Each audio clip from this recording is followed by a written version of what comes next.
கர்த்தருக்கு ஸ்தோத்திரம். விழுப்புரம் புதிய பெந்தகோஸ்து சபை வழங்குகிறதானே தேவ சமாதான நேரம் என்ற நிகழ்ச்சியில் உங்கள் மத்தியில் கர்த்தர் என்னை கொண்டு வந்ததுக்காக நான் கர்த்தருக்கு நன்றி சொல்கிறேன். இந்த நாளின் செய்தியின் தலைப்பு இஸ்ரவேலின் வழிகளில் நடந்தால் என்று சொல்லப்பட்டிருக்கு. சங்கீத புஸ்தகம் 81ஆம் அதிகாரம் 13ஆம் வசனம்.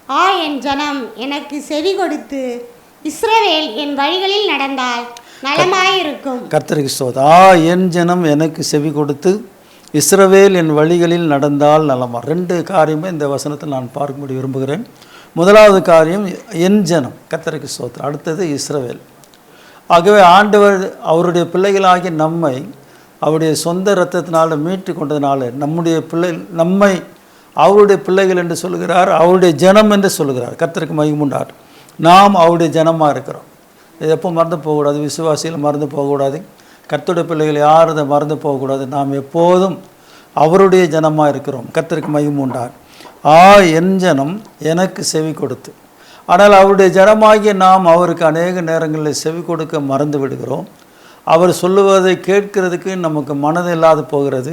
அவர் சொல்லுவதை செய்கிறதுக்கு நமக்கு விருப்பம் இல்லாமல் போகிறதுனால நாம் அநேக நேரங்களில் அவர் சொல்லுகிறதை கேட்காமல் போகிறோம். கர்த்தருக்கு ஸ்தோத்திரம்.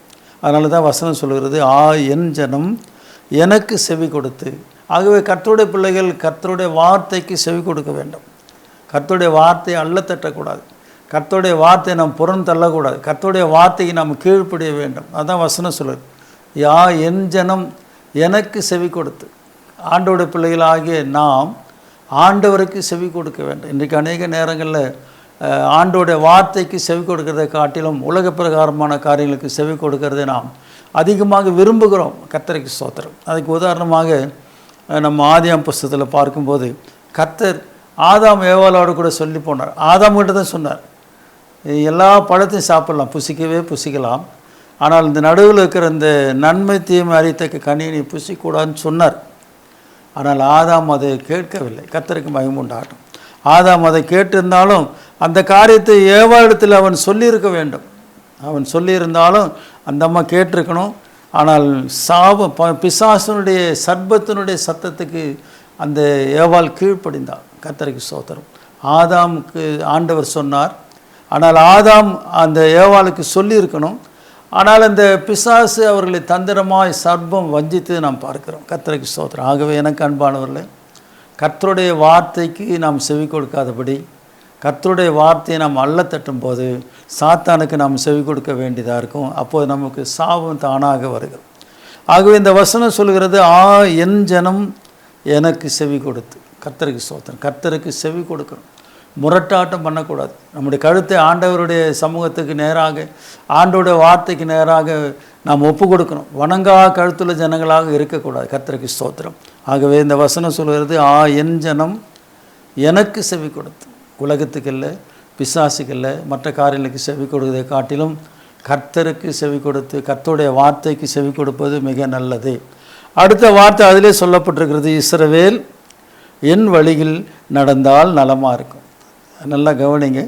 ஆண்டவர் சொல்கிறார், இஸ்ரவேல் என் வழிகளில் நடந்தால் நலமாக இருக்கும். 81ஆம் அதிகாரத்தில் முதல் வசனம் இப்படி சொல்லுகிறது, நம்முடைய பலனாகிய தேவனை கம்பீரமாய் பாடி யாக்கோபின் தேவனை குறித்து ஆர்ப்பரியுங்கள்.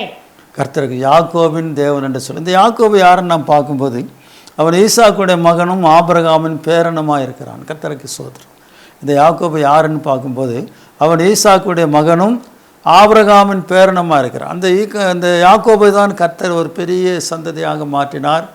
இந்த யாக்கோபுடைய பெயரை கர்த்தர் இஸ்ரவேலாக மாற்றினார். அது இன்றைக்கு தேசமாக காணப்படுகிறது. இஸ்ரவேல் தேசமாக காணப்படுகிறது. இந்த இஸ்ரேல், இந்த யாக்கோபு ஆண்டோடைய வார்த்தை வழியில் நடக்க வேண்டும். ஆனால் இன்றைக்கு யாக்கோபுக்கும் வழியில் ஆண்டோடைய வழியில் நடக்கிறதுக்கு விருப்பம் இல்லை, நமக்கும் ஆண்டோடைய வழியில் நடக்கிறதுக்கு விருப்பம் இல்லை. அதே அதிகாரத்தில் 8ஆம் வசனம் இப்படி சொல்லுகிறது, என் ஜனமே கேள், என் ஜனமே கேள், உனக்கு சாட்சியிட்டு சொல்லுவேன், இஸ்ரவேலே நீ எனக்கு செவி கொடுத்தால் நலமாயிருக்கும். நீ எனக்கு செவி கொடுத்தால் நலமாயிருக்கும். கர்த்தருக்கு ஸ்தோத்திரம். செவி கொடுக்காதனால தான் நமக்கு நன்மை கிடைக்க மாட்டேங்குது. இந்த யாக்கோபை கர்த்தர் இஸ்ரவேலாக மாற்றினார். இந்த யாக்கோபு அடிக்கடி முரட்டாட்டம் பண்ணுகிறான், கர்த்தரை விட்டு தூரமாக போகிறான், கர்த்தருக்கு விரோதமாக கிரியை செய்கிறான். அதனால தான் ஆண்டவர் அடிக்கடி அவனை ஞாபகப்படுத்துகிறார், யாக்கோபே நீ எனக்கு செவி கொடுத்து இஸ்ரவேலே நீ எனக்கு செவி கொடுத்தால் நலமாக இருக்கும். இந்த இஸ்ரவேலுக்கு மட்டும் இல்லை, இந்த வார்த்தைகளை பார்த்து கொண்டிருக்கிற உங்களுக்கும் எனக்கும் ஆண்டுடைய வார்த்தை சொல்கிறது, நாம் கர்த்தருடைய வார்த்தைக்கு செவி கொடுத்தால் நலமாக இருக்கும். கர்த்தருக்கு மகிமை உண்டாகும். நாம் கர்த்தருடைய வசனத்துக்கு கீழ்ப்படிந்தால் நலமாக இருக்கும். நாம் ஆண்டோடு சொல்லுகிறதை கேட்போமானால் நம்முடைய வாழ்க்கை ஆசீர்வாதமாக காணப்படும். கர்த்தருக்கு மகிமை உண்டாகும். ஆனால் 11ஆம் வசனத்தில் இப்படி சொல்லப்பட்டிருக்கு, அதே அதிகாரத்தில், என் ஜனமோ என் ஜனமோ என் சத்தத்துக்கு செவி கொடுக்கவில்லை, என் சத்தத்துக்கு செவி கொடுக்கவில்லை, இஸ்ரவேல் என்னை விரும்பவில்லை. பாருங்க, ரொம்ப நல்ல வசனம் சொல்றார். என் ஜனமோ என் சத்தத்துக்கு செவி கொடுக்கவில்லை, இஸ்ரவேல் என்னை விரும்பவில்லை. கர்த்தருக்கு மகிமை உண்டாகட்டும். ஆண்டவர் சொல்றார், உண்டாக்கினவர், உலகத்தெல்லாம் படைத்தவர், இந்த யாக்கோபை இஸ்ரவேலாக பெயர் மாற்றம் செய்தவர், யாக்கோபின் சந்ததியை ஆசீர்வதித்தவர், இன்றைக்கு உங்களை என்னை ஆசீர்வதிக்கிற அதே ஆண்டவர்.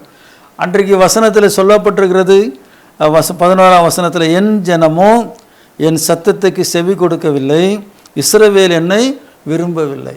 ஆண்டவரை விரும்பாமல் கர்த்தருடைய பிள்ளைகள், கர்த்தருடைய ஊழியக்காரர்கள், கர்த்தருடைய விசுவாசிகள் கர்த்தரை விரும்புகிறதை காட்டிலும் உலக பிரகாரமான காரியங்களுக்கு நாம் விரும்புகிறோம். கர்த்தருக்கு முக்கியத்துவம் கொடுக்கறதை காட்டிலும் உலக பிரகாரமான காரியத்துக்கு நாம் முக்கியத்துவம் கொடுக்குறோம். கர்த்தரை கனப்படுத்துகிறதை காட்டிலும் உலக பிரகாரமான காரியங்களை நாம் கனம் பண்ணுகிறோம். கர்த்தருக்கு மகிமை உண்டாகட்டும்.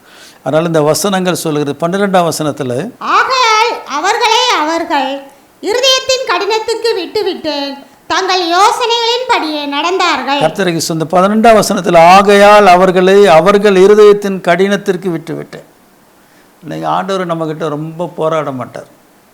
ஆதியாகமத்தில் அப்படி தான் சொல்கிறார், அவங்ககிட்ட நான் போராட மாட்டேன், அவன் உயிரோடு இருக்கிறது 120 வருஷம் தானேன்னு சொன்னார். ஆகவே கர்த்தர் நம்மோடு கூட கடைசி வரைக்கும் போராடி நாம் மனம் திரும்பாத கடைசி பட்சத்தில் கடைசி வரைக்கும் நம்மக்கிட்ட போராடி நம்ம சரிப்படுத்த வேண்டும்னு சொல்லி ஆண்டவர் விரும்பவும் மாட்டார். நாம் அதை எதிர்பார்க்கறது தப்பான காரியம்.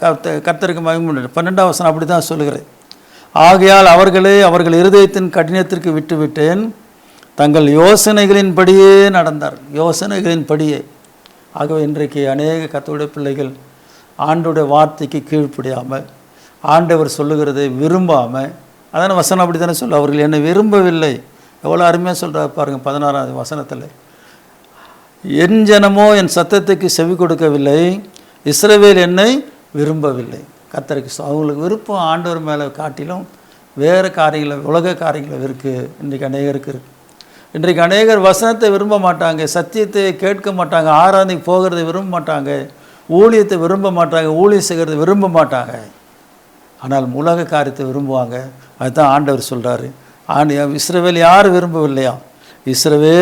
இஸ்ரவேல் என்னை விரும்பவில்லை. கர்த்தருக்கு ஸ்தோத்திரம் சொல்கிறார். அடுத்த நாள், ஆகையால் அவர்கள் இருதயத்தின் கடினத்திற்கு விட்டுவிட்டேன், தங்கள் யோசனைகளின்படியே நடந்தார்கள். கர்த்தருக்கு ஸ்தோத்திரம். அதனால் ஆண்டோட பிள்ளைகளாகி நம்முடைய வாழ்க்கையில் இந்த செய்தியை பார்த்து கொண்டிருக்கிறவங்களுக்கு நான் சொல்லுகிற ஆலோசனை என்னவென்று சொன்னால், நாம் ஆண்டோட ஜனம், நாம் அவருக்கு செவி கொடுக்க வேண்டும்.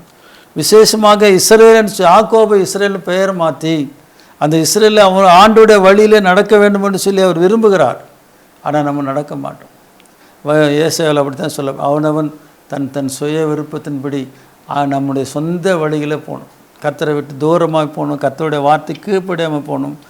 அதனால தான் நம்ம இன்றைக்கு அநேக உபத்திரங்களுக்கு காரணம் ஆண்டோடைய வார்த்தையை விட்டு நாம் தூரமாக போகிறது. 2 ராஜாக்கள் புஸ்தகம் 17ஆம் அதிகாரம் 17ஆம் வசனத்தில் இப்படி சொல்லப்பட்டிருக்கிறது, அவர்கள் தங்கள் குமாரரையும் தங்கள் குமாரத்திகளையும் தீக்கடக்க பண்ணி குறிக்கேட்டு நிமித்தங்கள் பார்த்து கர்த்தருக்கு கோபம் உண்டாக அவர் பார்வைக்கு பொல்லாப்பானதை செய்கிறதற்கு தங்களை விற்று போட்டார்கள். தங்கள் ஆண்டோடைய பார்வைக்கு பொல்லாப்பானதை செய்யும்படிக்கு தங்களை விற்று போட்டார்கள். இன்றைக்கு சாத்தான் கையில் நம்ம விற்று போடக்கூடாது. சாத்தான் ஏதாவது ஒரு ஆலோசனை சொல்லுவான், நீ இப்படி இரு, நான் உன்னை அப்படி பெரிய ஆளாக உயர்த்துறேன். ஆண்டவரே அவன் அப்படி தானே செய்தான். நான் லூக்கா 4ஆம் அதிகாரத்தில் நான் பார்க்கும்போது கல்லுகளெல்லாம் அப்பங்களாகும்படி செய்தான்.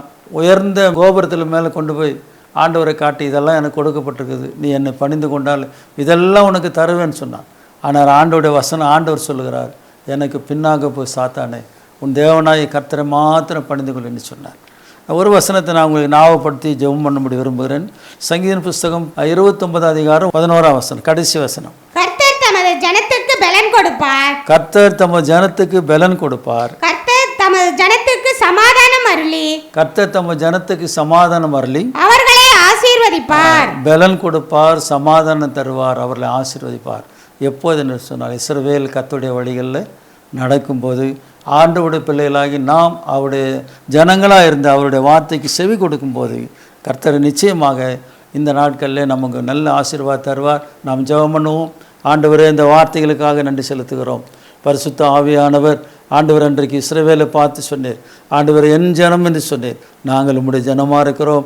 இஸ்ரவேல் உம்முடைய பிள்ளைகளாக இருக்கிறதுக்காக ஸ்தோத்திரம். கர்த்தர்தாமே ஆண்டவரே, இந்த இஸ்ரவேல் உம்முடைய வழியில் நடக்கும்படி உதவி செய்யும். உம்முடைய வழியை விட்டு நாங்கள் எங்களுடைய சொந்த மாம்ச வழியில் நாங்கள் போகும்போது நாங்கள் எங்களுக்கு நாங்களே தீமையை வருவித்துக் கொள்கிறோம். இந்த நிகழ்ச்சியை பார்த்து கொண்டு தம்முடைய பிள்ளைகளை ஆசீர்வதியும், உடைய குடும்பங்களை ஆசீர்வதியும், அவருடைய ஊழியங்களை ஆசீர்வதியும், தேவைகளை சந்தித்து நடத்தும், தொடர்ந்து காத்துக்கொள்ள ஆசீர்வதியும். கனம் துதி மகிமெல்லாம் நமக்கு தருகிறோம். இயேசுவின் நாமத்தில் கேட்கிறோம் பிதாவே, ஆமென். கர்த்தர் ஆசீர்வதிப்பார். God bless you.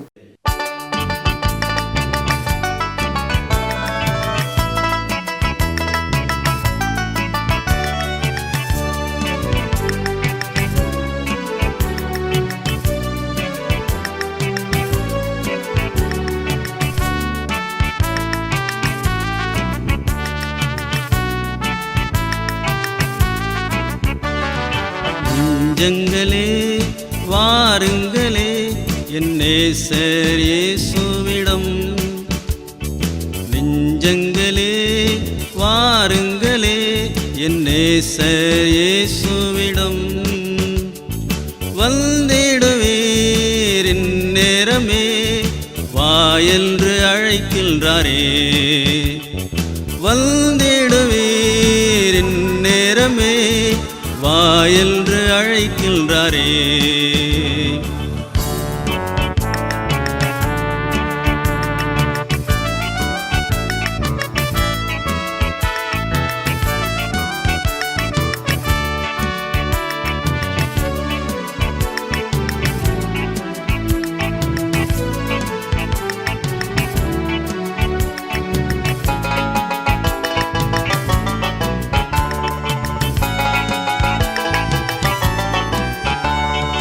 என் பாவ பாரங்களை தன் நெஞ்சில் சுமக்க வந்தார். என் பாவ பாரங்களை தன் நெஞ்சில் சுமக்க வந்தார். எல் துன்ப துக்கங்களை எல்தனில் நீக்க வந்தார். எல் துன்ப துக்கங்களை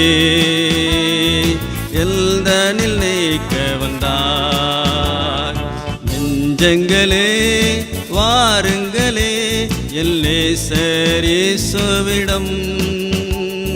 வந்திடுவீர் இந்நேரமே, வா என்று அழைக்கின்றாரே.